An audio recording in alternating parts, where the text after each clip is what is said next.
Welcome back to my YouTube channel Rasam Vineeth Kumar. അച്ചാർ നമ്മൾ മലയാളികൾക്ക് എല്ലാവർക്കും പ്രിയപ്പെട്ടതാണല്ലോ.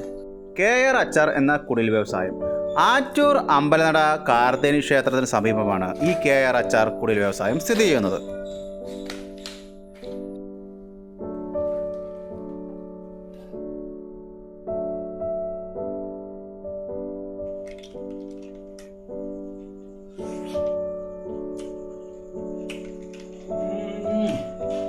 സൂപ്പർ അച്ചാർ, ഒന്നല്ല രണ്ടല്ല മൂന്നല്ല നാലല്ല 10 തരം അച്ചാറും 4 തരം കൊണ്ടാട്ടമുള്ള KR കമ്പനി, അതായത് കമ്പനി എന്ന് പറയുന്നത് കുടിൽ വ്യവസായം.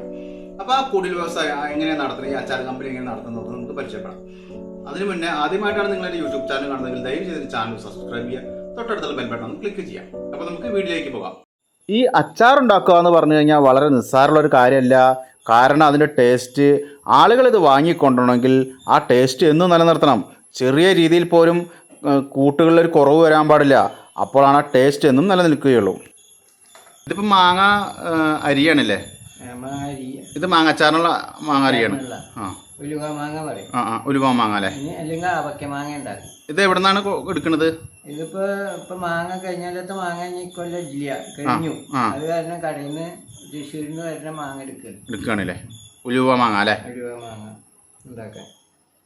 ഈ മാങ്ങാച്ചാറിൽ ഓരോ മാങ്ങകളുണ്ട്. കടുമാങ്ങ, ഉലുവ മാങ്ങ, അങ്ങനെ വ്യത്യസ്തമായ ഒരുപാട് മാങ്ങകൾ ഉപയോഗിക്കാറുണ്ട്. അതുമാത്രമല്ല, ഇവിടെ ഇവരിപ്പോൾ 3 ആളുകളാണ് ജോലി ചെയ്യുന്നത്.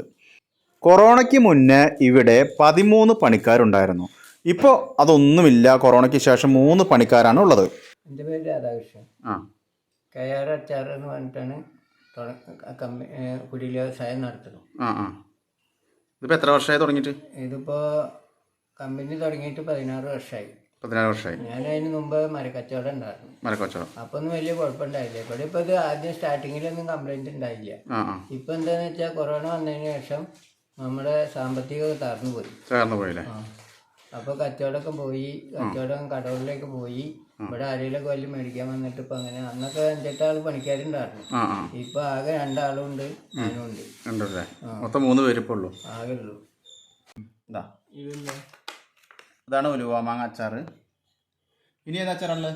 വെളുത്തുള്ളി. വെളുത്തുള്ളി അച്ചാറുണ്ട്. ഇപ്പോൾ കടുമാങ്ങ അച്ചാർ. കടുമാങ്ങ അച്ചാർ എടുക്കും.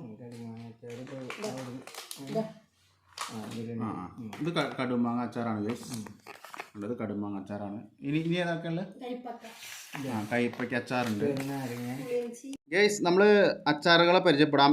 ഈന്തപ്പഴം അച്ചാറാണിത്, നാരങ്ങ അച്ചാറാണിത്, കയ്പയ്ക്ക അച്ചാറാണിത്, ഇത് ഉലുവ മാങ്ങ അച്ചാറാണ്, ഇത് കടുമാങ്ങ, ഇത് വെളുത്തുള്ളി അച്ചാറാണ്. ഗൈസ്, ഇത് വടുകപ്പുളി അച്ചാറാണ്. ഗൈസ്, ഇത് പുളിയിഞ്ചി അച്ചാറാണ്. അപ്പോൾ ഏകദേശം ഇവിടെ ഒരു 8 ഐറ്റംസ് ഇവിടെ ഉണ്ട് ഇപ്പോൾ നിലവിൽ. പക്ഷേ ഇവർ പറയുന്നത് 10 ഐറ്റംസ് ഒക്കെ ഉണ്ട് എന്നാണ് പറയണത്. അച്ചാറല്ലാതെ പിന്നെ എന്തെങ്കിലും ഐറ്റംസ് ഉണ്ടാക്കും. ഏതൊക്കെ? കയ്പയ്ക്ക കൊണ്ടാട്ടം, അരിക്കൊണ്ടാട്ടം, മുളക് കൊണ്ടാട്ടം, പയറ് കൊണ്ടാട്ടം. ഒരു 4 ഐറ്റംസ് ഉണ്ട്. 4 ഐറ്റംസ് ഒന്നും ഉണ്ടാവും. ഇപ്പൊ കൊല്ലം കയ്പയ്ക്ക് മറ്റേ മുളകും കഴിഞ്ഞിരിക്കുകയാണ്. അതെ. ഇതൊക്കെ ഇപ്പൊ ഈ ഓണ സ്പെഷ്യൽ ആയിട്ട് ഉണ്ടാക്കിയതാവൂലെ? ഓണ സ്പെഷ്യൽ അല്ല, അത് ഓണല്ല, സ്ഥിരമായിട്ടുണ്ട്. സ്പെഷ്യൽ വേറെ ഉണ്ട്. ഓണത്തിന് കാളനൊക്കെ വെക്കുന്നുണ്ടല്ലേ? കാളം വെച്ചിട്ട് കൊടുക്കാറുണ്ടല്ലേ? ഓക്കെ. ഓണ സ്പെഷ്യലായിട്ട് ഇവിടെ കാളുണ്ടെന്നാണ് പറഞ്ഞവർ. ഈ അച്ചാർ ഉണ്ടാക്കുമ്പോൾ വളരെ ശ്രദ്ധിച്ച് വേണം തീ കൈകാര്യം ചെയ്യേണ്ടത്. അത് പുകയുടെ ഇതൊന്നും ഉണ്ടാകാൻ പാടില്ല, അതിൻ്റെ രുചിയിൽ വ്യത്യാസം ഉണ്ടാകാൻ പാടില്ല. അങ്ങനെ ഒരുപാട് കാര്യങ്ങൾ ശ്രദ്ധിച്ചുകൊണ്ടാണ് അച്ചാർ ഉണ്ടാക്കാറുള്ളത്. മാത്രമല്ല, ഇതിൻ്റെ രുചിക്കൂട്ട് സാധാരണയായി ആർക്കും പറഞ്ഞു കൊടുക്കാറില്ല. ഓരോ അച്ചാർ കമ്പനിക്കും ഓരോ രുചിക്കൂട്ടാണ്, അതാരും വ്യത്യസ്തമായിട്ട് അവർക്ക് പറഞ്ഞു കൊടുക്കാറില്ല.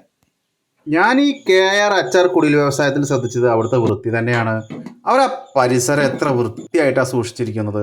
അവർ ഫുഡ് ഉണ്ടാക്കുന്ന രീതി, ശൈലി, പാത്രങ്ങളിലെ വൃത്തി, അതുപോലെ ആ ഏരിയ മൊത്തം ഫുൾ വൃത്തിയായിട്ടാണ് കൈകാര്യം ചെയ്തിരിക്കുന്നത്. ഈ അച്ചാർ ഉണ്ടാക്കുമ്പോൾ അതിൻ്റെ കൂട്ട് വളരെ ശ്രദ്ധിച്ചുണ്ടാക്കണം. കാരണം ഒരു കാര്യത്തിലും അതിൽ കുറവ് വരുത്താൻ പാടില്ല. ഞാൻ നേരത്തെ പറഞ്ഞ പോലെ തന്നെയാണ്. അപ്പോൾ അവരത് പ്രത്യേകം എന്നും ശ്രദ്ധിക്കുന്നുണ്ട്. ഇപ്പോൾ കച്ചവടം ഉണ്ടെങ്കിലും നേരത്തെ പറഞ്ഞ പണിക്കാരുടെ കുറവുണ്ട്, 3 പണിക്കാരേ ഉള്ളൂ.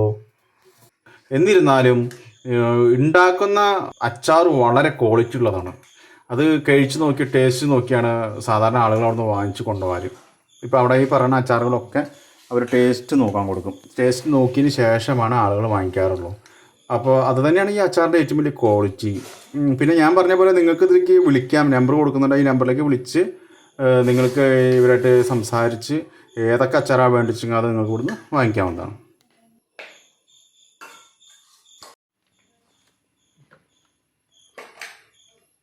ഇതിപ്പോൾ എത്ര ഗ്രാമിൻ്റെ ഇത്? ഇത് അരക്കില്ല. ഇത് അരക്കിലോ ഉണ്ട് അല്ലേ?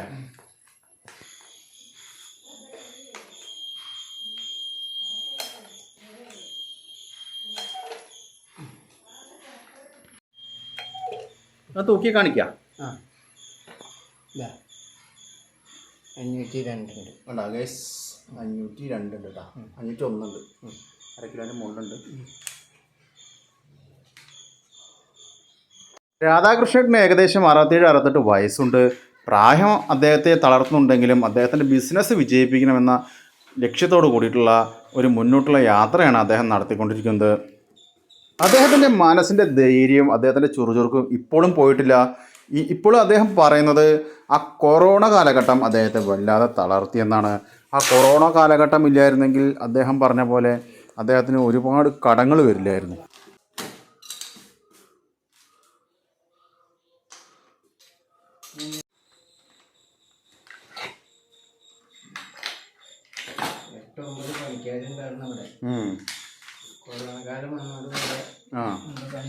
കൊറോണ വന്നതോടുകൂടിയിട്ട് പണിക്കാരൊക്കെ പോയില്ലേ?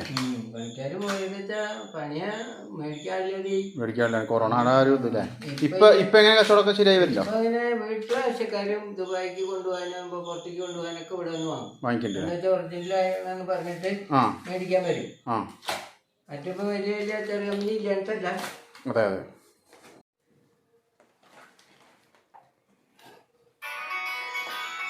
പ്രായം എത്രയായി എന്നല്ല, ഹാർഡ് വർക്ക് ചെയ്തു കഴിഞ്ഞാൽ ഇപ്പോഴും വിജയിക്കാം എന്നാണ് അദ്ദേഹം നമുക്ക് പറഞ്ഞു തരുന്നത്. ഞാൻ നേരത്തെ പറഞ്ഞില്ലേ, ഇവിടുത്തെ ക്വാളിറ്റി, ഇവിടുത്തെ വൃത്തി, ഇവിടെയാണ് അച്ചാർ സാധാരണയായിട്ട് ഉണ്ടാക്കുന്നത്. അതാണ്ടോ കണ്ടില്ലേ അതിൻ്റെ ടൂൾസ് കംപ്ലീറ്റ് ഇരിക്കുന്നത്.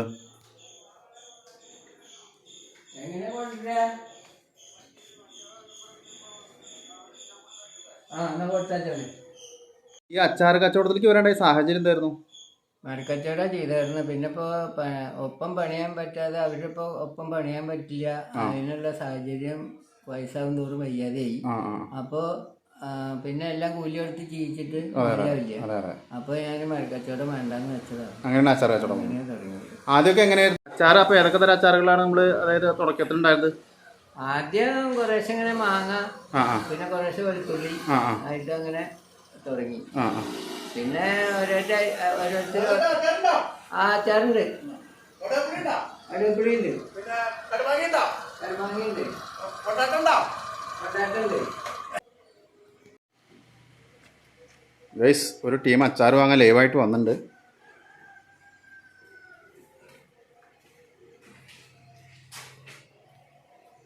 ചേട്ടൻ്റെ പേരെന്താ? എൻ്റെ പേര് രാധാകൃഷ്ണൻ. രാധാകൃഷ്ണൻ. ഇന്ന് സ്ഥിരമായിട്ട് വാങ്ങിക്കണ്ടോ? ഞാൻ കൊണ്ട് വാങ്ങാറുണ്ട്. അതെ അല്ലേ? നിങ്ങൾ ഇവിടുന്ന് വാങ്ങി കൊണ്ടിട്ട് അവിടെ സെയിൽ ചെയ്യാവൂലേ? അല്ലല്ല, നമ്മൾ വീട്ടിലേക്കുള്ളതാ. വീട്ടിലേക്ക് ആവശ്യത്തിനായിട്ട്.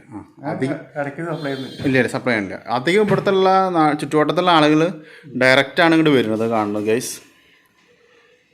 കാരണം ഇത് ഒരു കുടിൽ വ്യവസായം ആയതുകൊണ്ട്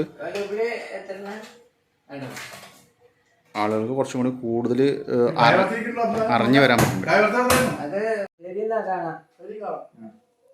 അപ്പോൾ നമ്മൾ പറഞ്ഞു നിർത്തിയത് തുടക്കത്തിൽ, അതായത് എത്ര തരം അച്ചാറുണ്ടായിരുന്നു എന്നായിരുന്നു പറഞ്ഞത്. അതൊന്ന് വിശദീകരിക്കാമോ? ആദ്യം 2 തരം തുടങ്ങിയത്, മാങ്ങയും വെളുത്തുള്ളിയായിട്ട് തുടങ്ങി. പിന്നെ ആൾക്കാർ ചോദിക്കുക ആ അച്ചാറില് ഈ അച്ചാറില് അതോ അപ്പൊ ഓരോരോ ഐറ്റംസ് അങ്ങനെ കൂടി കൂടി ഇപ്പൊ 10 അച്ചാറ് സൈസായി. 10 അച്ചാറ്, 4 കൊണ്ടാട്ടം. പിന്നെ ഓണത്തിന് ഓണം വിശേഷം ഇതിപ്പോൾ അടുത്ത മാസം തുടങ്ങണം, കാളനൊക്കെ വെച്ചിറങ്ങും. അപ്പോൾ കുറേശ്ശെ ഇങ്ങനെ ആയി ഓണാകുമ്പോഴേക്കും അത്യാവശ്യം മേടിക്കാൻ ആൾക്കാർ വരുന്നുണ്ട്. ഇപ്പോഴത്തെ സാഹചര്യം ഒന്ന് ആളുകളോട് പറയാമോ? ഇപ്പോഴത്തെ അതായത് കൊറോണ സാഹചര്യം വിഷമം. ഇപ്പൊ ഈ ബിൽഡിങ് സ്വന്തമാണെങ്കിലും കടാണ്. ഇപ്പോഴത്തെ സാഹചര്യം മേടിക്കാൻ ആളുണ്ട്, പക്ഷെ ഉണ്ടാക്കി കൊടുക്കാൻ കാശില്ല. അത്ര മോശമാണ്. ഈ ബിൽഡിങ് കടാണ്, ബാങ്കിൽ കടാണ്. കൊറോണ കാലത്ത് കൊറോണ വരയ്ക്ക് അടവുണ്ടായിരുന്നു. ചേലക്കര കിണറ ബാങ്കിൽ നിന്നാണ് ലോണ്. ഇപ്പൊ അത് അടയ്ക്കാൻ പറ്റാതെ അവർ വിളിച്ചിട്ട് ഇങ്ങനെ പറഞ്ഞുകൊണ്ടേ ഇരിക്കുകയാണ്, കേസാക്കും, അങ്ങനെയാണ് പറഞ്ഞിട്ട് അതായത് ബിസിനസ് മൊത്തത്തിൽ ഡള്ളായി. എന്നാൽ എല്ലാം മേടിക്കാനും ഉണ്ടാക്കി നന്നാവുന്നുണ്ട്, ആൾക്കാർക്ക് ഇഷ്ടമാണ്. പക്ഷെ അതൊക്കെ ഉണ്ടാക്കി കൊടുക്കാൻ കാശില്ല. അതാണ് വിഷമം. സാഹചര്യം മോശമാണ്. ഇപ്പൊ ഓണത്തിന് ഇതപ്പോ എന്തെങ്കിലും ചെയ്യണ വെച്ചാ ഒരു 10,000-50,000 ഉറുപ്പിയിലില്ലാതെ തുടങ്ങാൻ പറ്റില്ല. അപ്പോൾ ഇവരുടെ സാഹചര്യങ്ങൾ വളരെ മോശമാണ്. കാരണം ഈ കൊറോണ ഇവരെ വല്ലാതെ ബാധിച്ചിട്ടുണ്ട്. അപ്പോൾ ഗൈസ് നമ്മളത് കണ്ടറിഞ്ഞ് ഇദ്ദേഹത്തിൻ്റെ ഈ സാധനങ്ങൾ വാങ്ങിക്കണം. അപ്പോൾ താഴെ ഞാൻ നമ്പർ വയ്ക്കുന്നുണ്ട്. ഗൈസ് ഈ എപ്പിസോഡ് നിങ്ങൾ കാണുന്നുണ്ടല്ലോ. അപ്പോൾ അദ്ദേഹത്തിൻ്റെ അവസ്ഥ വളരെ മോശമാണ്. കാരണം കൊറോണ അദ്ദേഹത്തെ വല്ലാതെ ബാധിച്ചിട്ടുണ്ട്, ബിസിനസ്സിനെ വല്ലാതെ ബാധിച്ചു. അപ്പോൾ ഈ ബിൽഡിങ് അദ്ദേഹത്തിന് സ്വന്തമാണെങ്കിൽ ബാങ്കിൽ നിന്ന് ലോൺ എടുത്തിട്ടായിരുന്നു അടച്ചിരുന്നത്.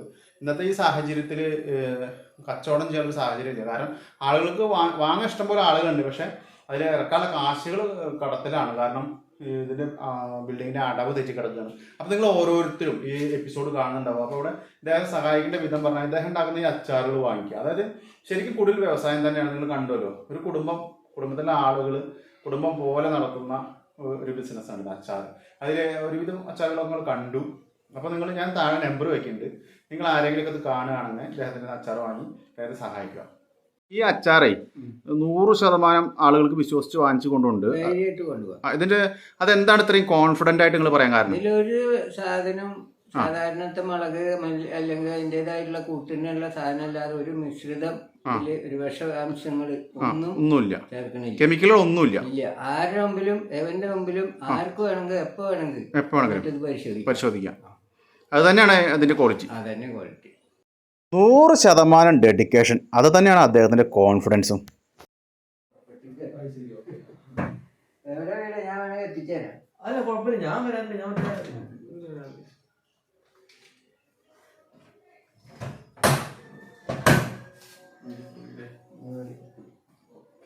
ഇതിപ്പോ നാളെ ചെറുനാരങ്ങ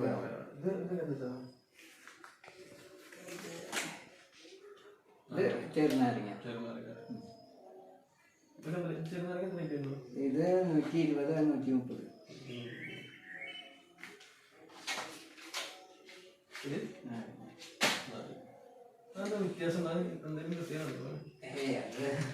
ആദ്യം ഉണ്ടാക്കിയതാവും, വേറെ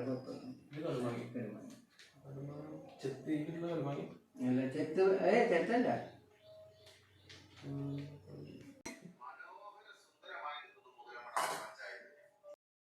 ഞാൻ നേരത്തെ പറഞ്ഞില്ലേ, ആളുകൾക്ക് രുചിച്ച് നോക്കി ടേസ്റ്റ് നോക്കിയിട്ട് വാങ്ങിക്കാൻ പറ്റും. അത് തന്നെയാണ് ഇവിടുത്തെ പ്രത്യേകത. 87 14 12 70 54 രാധാകൃഷ്ണൻ 260.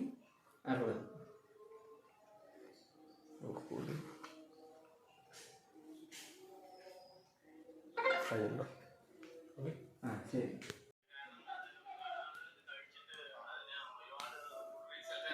ഇതാരാ?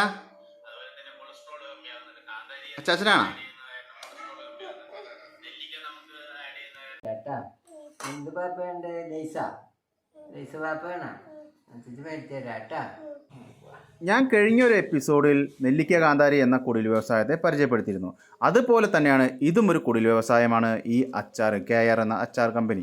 നിങ്ങൾ ഓരോരുത്തരും അദ്ദേഹത്തിൻ്റെ അച്ചാർ വാങ്ങി അദ്ദേഹത്തിൻ്റെ ഈ കുടിൽ വ്യവസായത്തെ സഹായിക്കുക. അപ്പോൾ ഈ എപ്പിസോഡ് നിങ്ങൾക്ക് എല്ലാവർക്കും ഇഷ്ടപ്പെട്ടു എന്ന് ഞാൻ വിചാരിക്കുന്നു. പുതിയൊരു എപ്പിസോഡുമായി കാണുന്നവരെ എല്ലാവർക്കും ഗുഡ് ബൈ.